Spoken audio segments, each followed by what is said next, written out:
President Trump, he comes out swinging and hard and absolutely hammers James Comey, calling him a liar today and blasting Democrats and, of course, the Destroy Trump media. Take a look at the president from earlier today. No collusion, no obstruction. He's a leaker. Yesterday showed no collusion, no obstruction. We are doing really well. That was an excuse by the Democrats. Frankly, James Comey confirmed a lot of what I said, and some of the things that he said just weren't true. Who would like to ask? Should I take one of the killer networks that treat me so badly as fake news? And did he ask for a pledge of loyalty from you? That's another thing he said. No, he did not. So he said those things under oath. Would you be willing to speak under oath to give your version of those events? 100%. Jay Sekulow, Anthony Scaramucci, Greg Jarrett, Geraldo Rivera, Rona Romney McDaniel, Dr. Gina Loudon, Lou Dobbs are all here tonight with reaction. Plus, the propaganda media turns out to be dead wrong about the Trump-Russia so-called collusion and their conspiracy theories, and they have to admit they have been lying to you, the American people. Watch this. The assumption of the critics of the president, of his pursuers, you might say, is that somewhere along the line in the last year, the president had something to do with colluding with the Russians, something to do with the helping hand, encouraging them, feeding their desire to affect the election in some way. Some role they played, some conversation he had with Michael Flynn or Paul Manafort or somewhere. And yet what came apart this morning was that theory.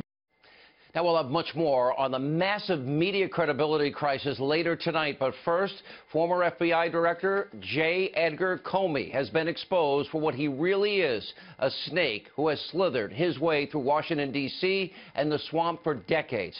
That is tonight's important opening monologue.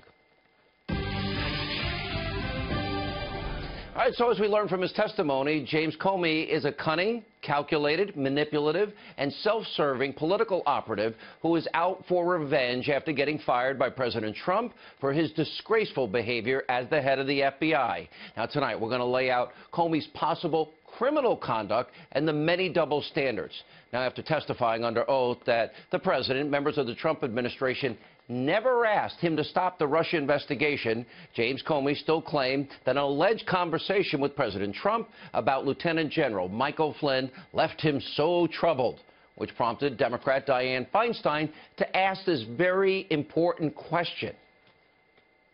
Why didn't you stop and say, Mr. President, this is wrong. I cannot discuss this with you? It's a great question. Maybe if I were stronger, I would have.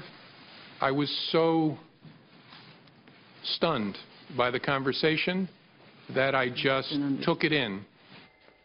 Maybe if he was stronger, he would have said no. That is just pathetic. What a pathetic excuse. Does anyone actually believe that? Now, keep in mind, Comey and his allies in the Washington, D.C. swamp, they have for decades created an image of the former FBI director as a champion of justice and a beacon of truth. Now, that explanation from Comey, that proves everything that you've been told about him is a farce.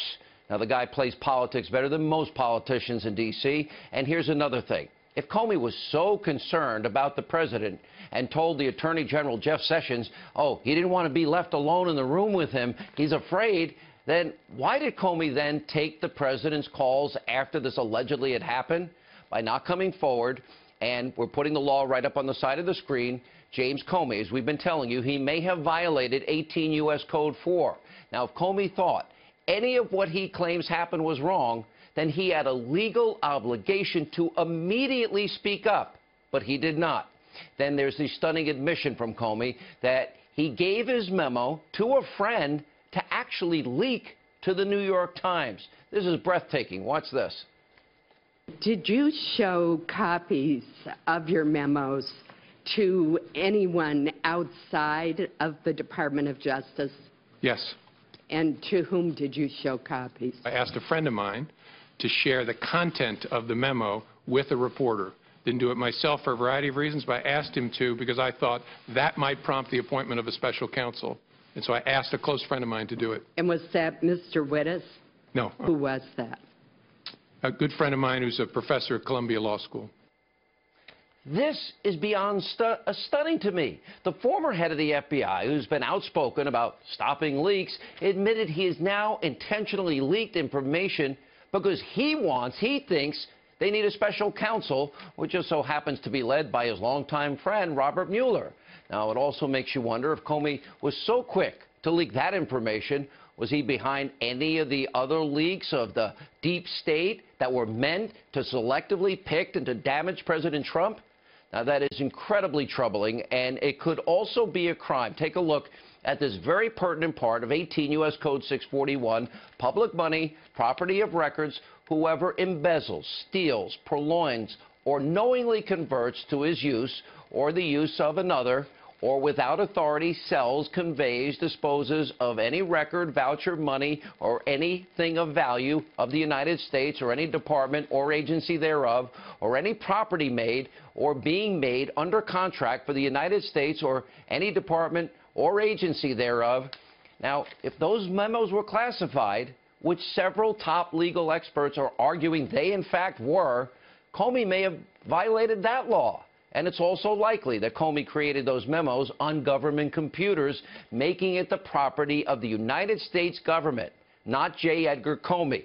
And on top of all of that, there are non-disclosures and FBI rules that Comey also could be in violation of.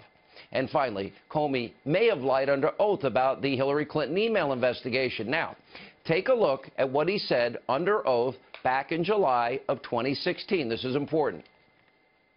We did not find evidence to indicate that they did the erasure to conceal things of any sort. We didn't find any evidence of evil intent, an intent to obstruct justice there. No intent. The email server in a bathroom closet of a mom-and-pop shop with top-secret special access program information. Really? Is that where it belongs? No intent? Seriously? To mishandle classified information? No intent by destroying 30-plus thousand emails? So last year, Comey testifies, again, under oath, that there wasn't any attempt to obstruct justice in the Clinton email investigation. Yesterday, he said something entirely different. Watch this. The Clinton campaign at the time was using all kinds of euphemisms, security review, matters, things like that, for what was going on.